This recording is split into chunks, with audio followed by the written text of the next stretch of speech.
Olá, Igreja de Cristo, graça e paz.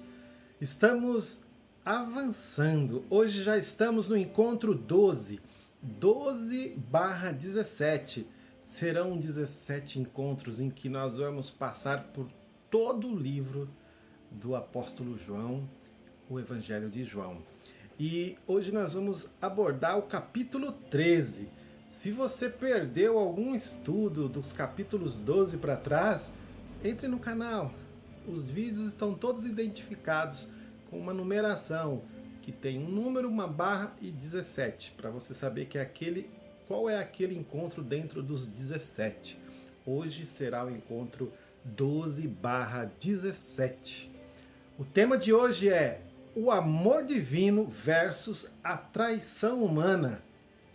E o versículo-chave que destaca esse estudo, ele se encontra em João 13, versos 34 e 35. São dois versículos juntos que têm a seguinte mensagem. Jesus falando: Eu lhes dou um novo mandamento, que vocês amem uns aos outros. Assim como eu os amei, que também vocês amem uns aos outros. Nisto, todos conhecerão que vocês são meus discípulos, se tiverem amor uns aos outros. Essa passagem maravilhosa. E nós temos como alvo hoje estudar, nesta lição, depois que concluirmos, você vai compreender como Jesus expressou e exemplificou o seu amor enquanto alguns discípulos desprezaram esse amor.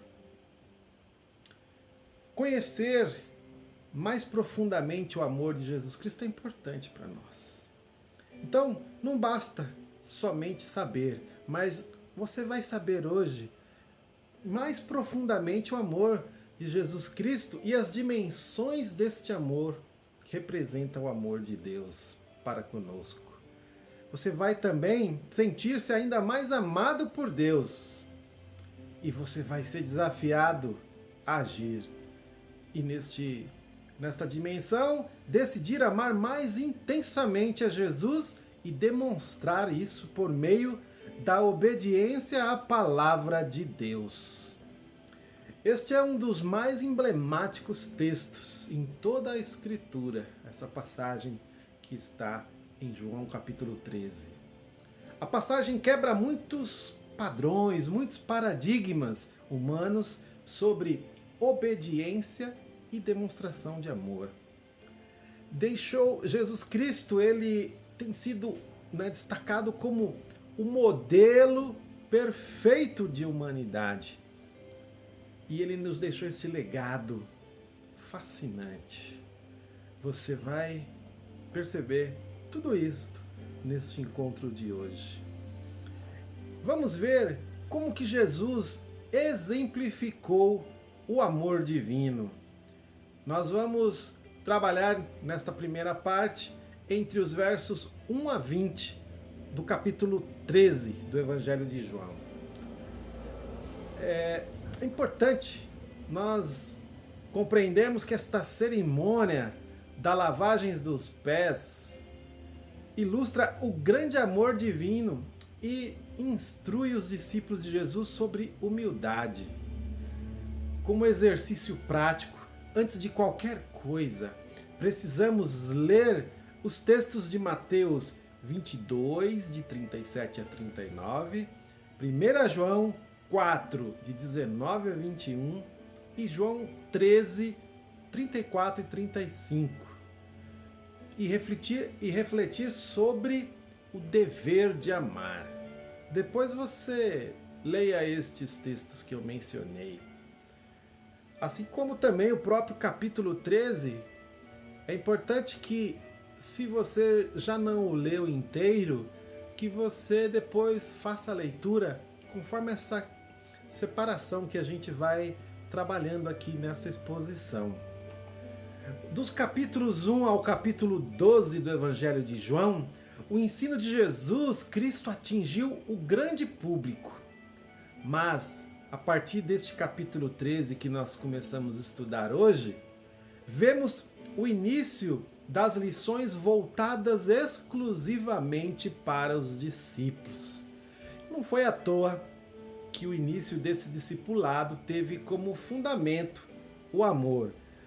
Então nós vamos ver agora um relato de algo mais íntimo entre Jesus e os seus discípulos. O ministério público de Jesus, como nós falamos na lição anterior, ele encerrou, a narrativa dele no Evangelho de João no capítulo 12. Agora nós estamos num tempo de mais intimidade, em que Jesus começa a tratar com os seus discípulos coisas importantíssimas, porque ele já estava na reta final do seu ministério e em breve, ali a poucos momentos, ele já estaria sendo levado à crucificação. Destacamos 4 sentenças sobre a declaração do amor divino. Nós vamos ver entre os versículos 1 e 3 a 5 do capítulo 13, que o amor divino foi demonstrado por Jesus. Estava chegando a hora da morte de Cristo. E o começo do capítulo 13, nós vemos aí esta parte que diz que, sabendo Jesus que era chegada a sua hora, no verso 1, aquela era a ocasião mais oportuna para Jesus, mais uma vez, declarar seu grande amor. E o versículo continua: tendo amado os seus que estavam no mundo, amou-os até o fim. Depois você lê o verso 1 do capítulo 13 e você vai ver isto que eu acabei de falar aqui. A questão em pauta é que a morte de Jesus já havia sido decretada na eternidade. Leia o versículo 3. Os versos 4 e 5 descrevem Jesus como grande modelo de amor. E aqui é necessário a gente falar um pouco mais sobre isso. Precisamos de uma explicação de caráter cultural, pois no versículo 4 temos a seguinte cena. Jesus se levantou da ceia, tirou suas vestes e, tomando uma toalha, cingiu-se com ela. Nos procedimentos dos judeus, quando uma pessoa chegava da rua e ia tomar uma refeição, ela passava normalmente por um ritual padronizado na lei judaica em que tinha de lavar as mãos. Tinha o jeito certo de colocar a mão, o jeito certo de derramar a água e tinha-se a prática de lavar os pés. Pela maneira como as pessoas se colocavam à mesa, que era baixa e rente ao chão, elas se inclinavam para um lado, colocando os pés para o outro lado, próximos de outra pessoa. Por isso, lavavam os pés. Nos casos de pessoas mais ricas, havia um empregado que fazia esse trabalho. Chegava-se à casa, tirava-se a sandália e o empregado lavava os pés do seu senhor ou da sua senhora. Numa casa que não tinha esse empregado, tal tarefa de lavar os pés do dono da casa ou dos visitantes ficava por conta das próprias pessoas, desse próprio grupo que chegava.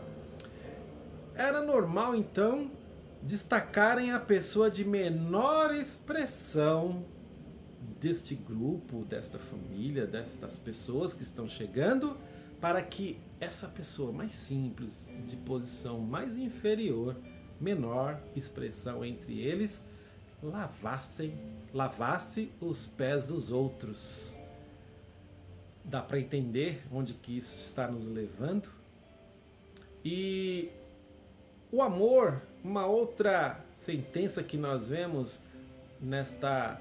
neste trecho que estamos estudando, desse amor de Jesus demonstrado, é o amor divino foi rejeitado por Judas. Veja isso nos versos 2 e 11. Os versos 2 e 11 mostram quão profundamente corrupto é o coração do homem e da mulher também. Judas já havia demonstrado indícios de sua incredulidade. Nós falamos um pouco sobre isso na aula anterior, isso lá no capítulo 12, versos 4 a 6. Enquanto ele tinha demonstrado, dado esses indícios de sua incredulidade, enquanto Jesus dava constantes provas de seu amor, este contraponto. Mas naquele momento o coração de Judas se enrijeceu de forma definitiva. Então nós vemos que enquanto Jesus dá provas do seu amor, neste caso em relação a Judas, ele rejeitou o amor de Deus. E a terceira sentença que nós extraímos quando Jesus dá provas do amor divino é que este amor divino foi incompreendido por Pedro. Nós vemos isso nos versos 6 a 11 do capítulo 13. Enquanto que Judas rejeitou este amor, Pedro não compreendeu. É interessante mostrar que nos versos 6 a 8, Pedro escancarou seu sentimento em relação à atitude de Jesus, mas provavelmente aquele era o sentimento da maioria ali no recinto. Lembra que eu falei agora há pouco que este gesto de lavar os pés de alguém era realizado pela pessoa de menor expressão do grupo? Pedro, ele rejeitou esta ação do Senhor Jesus em lavar os seus pés e dos seus companheiros, porque ele não admitia. Para ele, Jesus era o maior entre eles. E como que o maior, a pessoa de maior expressão vai lavar os meus pés? Não aceito isto. Eu que tenho que lavar os seus pés. Como se Pedro estivesse falando para Jesus. Para ele, já era constrangedor ver Jesus, para Pedro, era constrangedor ver Jesus lavando os pés dos seus companheiros, quanto mais ter os próprios pés lavados pelo Mestre. Diante da postura de Pedro, Jesus indicou que a compreensão só viria depois que ele fosse crucificado. Verso 7, depois você leia. Era necessário que Cristo o lavasse, mas a referência era em relação a um fato posterior, diz respeito à regeneração, lavar com sangue. Naquele momento, Pedro se precipitou e foi além do que Cristo queria demonstrar. Veja no verso 9 o que Pedro queria. Mas veio aí, neste momento, a grande lição. A salvação é um ato de lavagem total do homem, ou seja, a sua justificação. Versos 10 e 11. Ainda dentro desta visão do amor de Deus sendo demonstrado ali por Jesus naquele gesto, nós vemos a quarta sentença em relação a esse gesto. O amor divino deve ser declarado por nós. Versos 12 a 17. De maneira objetiva, no verso 12, Jesus apontou a necessidade de compreensão dos seus ensinos e confirmou sua autoridade para ensinar. Veja o verso 13. Por fim, Jesus deu a ordem para que seus discípulos seguissem seu modelo de demonstração de amor. Versos 14 a 17. Esse ensino, inclusive, é para até nós nos nossos dias. Hoje somos os discípulos de Jesus Cristo. Aí nós já vamos agora para uma segunda parte deste tempo em que Jesus está reunido com os discípulos e logo após este gesto de lavagem dos pés dos discípulos, lembrando que Jesus está chegando num local que ele pediu para que fosse preparado, onde ali ele ia ensinar e estabelecer um dos ritos cristãos, que era a ceia do Senhor. Então Jesus está nesse tempo ainda prévio a esta celebração da ceia. E ele agora faz uma predição. Jesus prediz a sua traição. Então, esse tópico 2 que nós vamos agora desenvolver é a predição da traição ao divino. Nós ainda no capítulo 13, versos 18 a 30. A predição da traição de Judas Iscariotes revela estágios da queda de um homem. Já vimos anteriormente sobre o ensino de Jesus em relação à humildade, entre os versos 1 e 17, que acabamos de trabalhar aqui. Na sequência, Jesus passa a falar de traição e queda. Então nós vamos ver 3 estágios que encaminham uma pessoa, um homem, uma mulher, à queda. 3 estágios que encaminham uma pessoa à queda. O primeiro estágio é conhecer a Bíblia, conhecer a palavra de Deus e não a praticar. Veja depois os versos 18 a 20. O contexto do versículo 17 a conexão com o versículo 17, né, que nós já passamos agora há pouco, entrando para o versículo 18, é necessária para a compreensão do texto.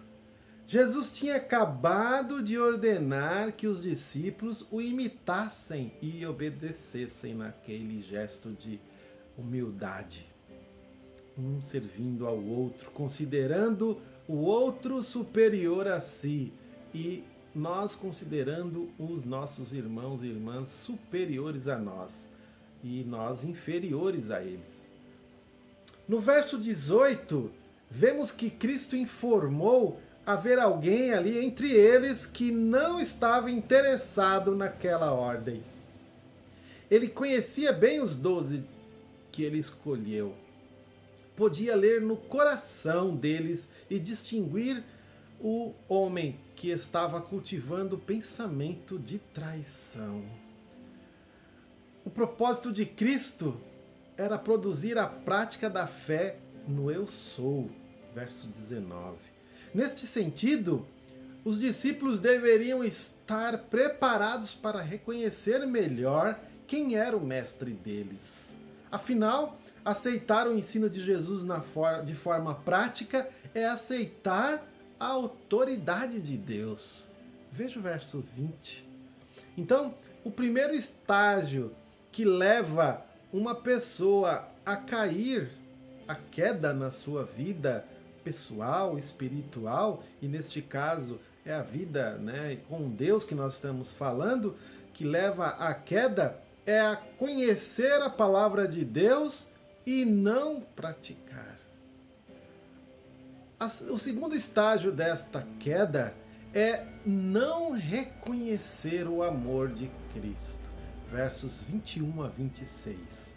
Os discípulos ainda não tinham entendido a gravidade do ensino de Jesus. Falar explicitamente que entre os 12 alguém o trairia comoveu profundamente Jesus. Veja o verso 21. Mas a dúvida ainda pairava entre os discípulos de modo a buscarem a percepção do culpado. Verso 22. Pedro, o mais afoito dentre os discípulos, queria logo desvendar o mistério e fez sinais para João perguntar diretamente a Jesus. Veja lá os versos 23 a 25. Jesus indicou o traidor por meio de um símbolo, entrega do pedaço de pão molhado. Verso 26. Dar o primeiro pedaço de pão era honrar aquela pessoa que recebia o primeiro pedaço. É mais ou menos como hoje, quando a gente vai numa festa de aniversário, que o aniversariante corta o bolo e pega aquele primeiro pedaço e entrega para alguém. Ele está honrando aquela pessoa com aquele primeiro pedaço de bolo. Geralmente um filho entrega para a mãe, para o pai, né? Geralmente para a mãe. Ele honra a mãe ali naquele momento. Nesse ato, percebemos o admirável amor de Cristo pelos pecadores. Mesmo sabendo que Jesus seria o seu traidor, ele tratou ele com respeito. Jesus tinha feito já um gesto de humildade, lavando os pés dos seus discípulos. Jesus, o mais importante entre eles, se fez um menor. E agora ele honra quem, na nossa visão, deveria ser até mesmo talvez expulso do meio deles. Mas Jesus honra Judas, dá a ele, dá uma oportunidade para ele. Olha só, eu te amo, Judas. Porém, Judas não reconheceu, não aceitou esse ato de Jesus. O terceiro estágio da queda de uma pessoa é ser irredutível ao erro. Versículos 27 a 30 do capítulo 13. Nós aqui estamos dentro do tópico predição da traição ao divino. Nós estamos narrando como foi na percepção dos discípulos de Jesus ali, esta predição, essa revelação da traição que ele sofreria. E o terceiro estágio dentro desta passagem bíblica que mostra a queda de uma pessoa, a queda da sua vida espiritual, da sua caminhada com Deus, na queda da vida de um modo geral, é ser irredutível ao erro. Não havendo mais possibilidade de retorno, porque Judas não aceitava nenhuma das oportunidades que o mestre dava para ele mudar de posicionamento, de postura, Jesus disse a Judas que fosse então fazer o que ele tinha que fazer, vai executar sua traição. Lógico que Jesus não falou com essas palavras, vai fazer algo. Alguns discípulos talvez achou que ele fosse até buscar alguma coisa para o mestre, não estava claro. A narrativa bíblica ela foi feita muito tempo, muitos anos depois do acontecido. Então, você tem que tentar imaginar que os demais discípulos não estavam ali ainda sabendo exatamente o que ia acontecer, que ia ter a traição, que Jesus estava dizendo que ia ser crucificado e eles não entendiam, que ele ia ser morto, na verdade, eles não entendiam. E esse era o ápice da sua missão, morrer por nós. E nesse momento, quando Jesus, libera Judas para concretizar o seu ato de traição, ele cai ali sob o domínio de Satanás e faz o que todos já sabemos. Foi um ato incompreendido pelos demais discípulos. Veja o verso 28. Judas não voltou atrás. Sua queda era inevitável àquela altura. Veja nos versos 29 e 30. Judas estava totalmente irredutível ao erro. O pecado o cegou completamente. Então, esses três estágios, que levam uma pessoa à queda: conhecer a Bíblia e não praticar, não reconhecer o amor de Cristo e ser irredutível ao erro. Isso leva à destruição da vida de um homem, de uma mulher. O Senhor Jesus ficou com os 11 discípulos. Judas abandonara o grupo. O contraste entre a atitude de Judas e aquilo que os discípulos deveriam fazer é muito evidente. Nesse contexto, Jesus indicou a proximidade para a consumação de sua obra. Veja os versos 31 a 33. Deus estava sendo glorificado por meio da obediência do Filho. Glorificação neste texto tem relação direta com obediência.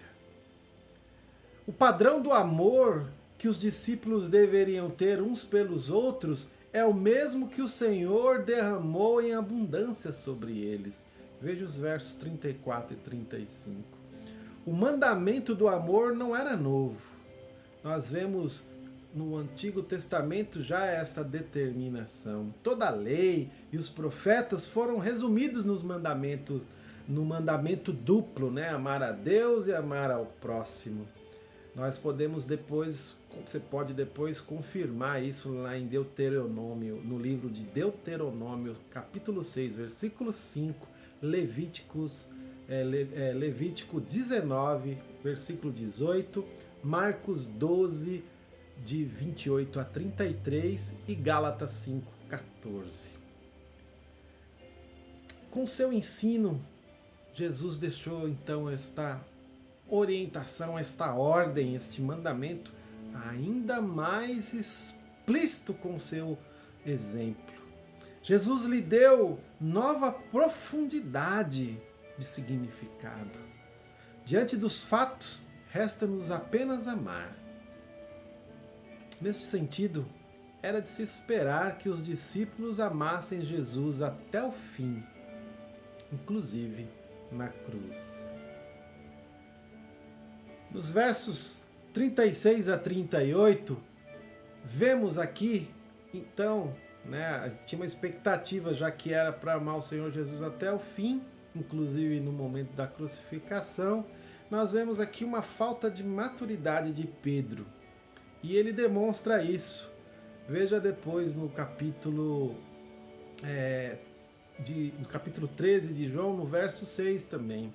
Pedro ainda não estava pronto para suportar o escárnio da cruz, mas ouviu o ensino de que a misericórdia de Cristo é declarada ao morrer a nossa morte para vivermos a sua vida.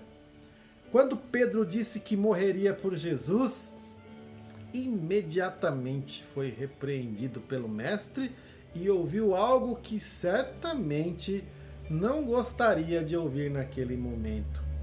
O que Jesus disse? Verso 38. Em verdade lhe digo, Pedro, antes que o galo cante, 3 vezes você me negará. Sabemos pela sequência da narrativa que Pedro de fato negou Jesus. Depois você pode olhar lá no capítulo 18, versículo 15 e os seguintes do Evangelho de João. Sabemos também que Cristo, por misericórdia, o restaurou, o restabeleceu ao ministério. Jesus teve todo um cuidado para restaurar Pedro, porque não foi fácil para ele conviver com esta negação.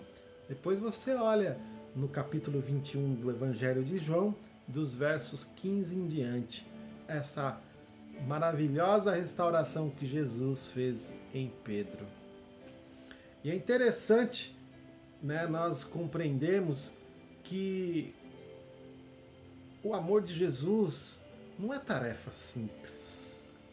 Para experimentar e viver esse amor, é preciso conhecer e reconhecer os feitos e fatos sobre Jesus Cristo. E principalmente, reproduzi-los em atos de obediência na relação com aqueles que estão à nossa volta, nossa irmandade, nossos familiares, nossos colegas, vizinhos, amigos, todas as pessoas que estão próximos de nós. Este capítulo 13 ele é maravilhoso porque Jesus começa dando uma demonstração de humildade. Depois ele dá um alerta para Judas, abrindo uma possibilidade para ele mudar sua posição, sua mente. Mas vemos que o homem pecador que não se arrepende, que anda com Jesus, conhece a palavra de Deus, mas permanece no erro, não tem outro destino senão a sua queda e destruição. E Pedro, que achava que era capaz de morrer por Jesus, negou Jesus no momento mais difícil que o nosso mestre passou. Mas Jesus cuidou de Pedro de tal forma que ele depois foi quem foi. Nós vemos o livro de Atos narrando os feitos do apóstolo Pedro juntamente com os demais discípulos. Pedro ali como o líder neste início da igreja. E as cartas de Pedro deixam muito claro a mudança que foi realizada na vida de Pedro. Será que Judas, se não tivesse suicidado, se não tivesse se desesperado, se tivesse se arrependido ao invés de ter tido um remorso, não seria também alvo da restauração do Mestre Jesus depois da sua ressurreição, assim como ele fez com Pedro, algo a gente meditar. Certamente, o Senhor está sempre de braços abertos para quem se arrepende, mas para quem fica duro, para quem se fecha, para quem, apesar de ser alertado, dado oportunidades pelo próprio Senhor, ele manda, né, os seus avisos, o Senhor trata, o Espírito Santo fala aos nossos corações e as pessoas às vezes não ouvem. Então o resultado é ruim, é morte. E a pior delas é a morte eterna para aqueles que rejeitam o Senhor Jesus. Eu espero que você tenha sido edificado e aprendido com o Senhor Jesus, que depois dele fazer todos esses gestos de amor, ele deixou o mandamento para que nós amássemos uns aos outros, assim como ele nos amou, para que os de fora dessa relação, para que o mundo, vendo esta relação amorosa entre os discípulos de Jesus, reconheçam eles, nos reconheçam como discípulos de Jesus, como igreja de Cristo, o corpo dele, ainda presente na terra. Eu espero você no próximo encontro. Já estamos avançando. Em breve encerraremos esse estudo. Já passamos da metade do caminho. Eu desejo a você um domingo abençoado, uma semana abençoada. Fique na paz.